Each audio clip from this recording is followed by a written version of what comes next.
কেউ কেউ অভিযোগ করে যারা ইসলাম প্রতিষ্ঠার কথা বলে তারা ইসলাম নিয়ে রাজনীতি করে, অথচ ইসলাম পবিত্র জিনিস, ইসলামের রাজনীতি নাই।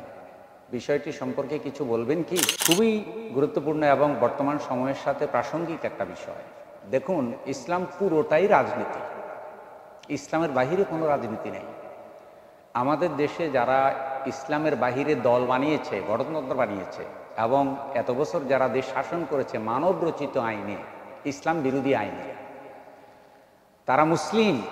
দুর্ভাগ্যজনক হলেও সত্য যে তারা মুসলিম, তারাই কথাগুলি বলে। এই কথাগুলি রাসূলের যুগে মুনাফিকরা বলত, কাফেররা বলত।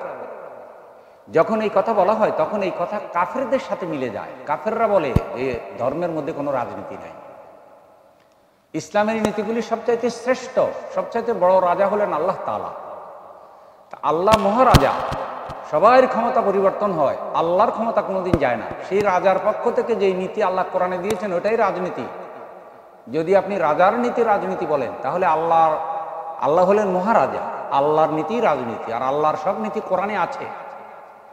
আর যদি নীতির রাজা রাজনীতি মনে করেন যে যত নীতি চালু আছে সমাজে সব নীতির মধ্যে শ্রেষ্ঠ নীতি যেটা, এটা রাজনীতি, তাহলে অবশ্যই কোরআন হাদিসের নীতি, ইসলামের নীতি রাজনীতি।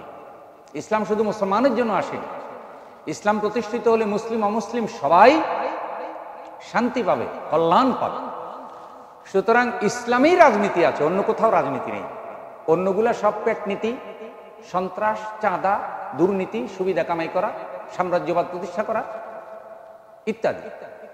অতএব আসুন, এই দিন নয়, আরো দিন আছে, আল্লাহর কাছে যেতে হবে। যারা এদেশে শরিয়ান প্রতিষ্ঠার কাজ করছে আপনি তাদের পক্ষে কথা বলুন, আর যদি কথা বলতে না পারেন অন্তত বিরোধিতা করবেন না। আপনারই দায়িত্ব ছিল আপনার দল, গঠনতন্ত্র এসব কোরআন হাদিস অনুযায়ী বানান। আপনি যখন করছেন না, আরেকজন করছে, আপনি তার বিরোধিতা করছেন, আপনি তো এই যুগে আবু জেহেল হয়ে যাবেন। আল্লাহ আমাদেরকে অন্যায় কথা থেকে রক্ষা করুন। আপনাদের কাছে অনুরোধ, ওই যারা ক্ষমতা লোভী তারা চায় না যে ইসলাম ক্ষমতায় যাক, এ কারণে ইসলামিক দল, ইসলামিক সংগঠনগুলোকে তারা এটা বলে। এগুলি মুনাফিকি কথা, এদের কথা বিশ্বাস করবেন না। ইসলাম পুরোটাই রাজনীতি। আল্লাহ বুঝার তৌফিক দিন, আমিন।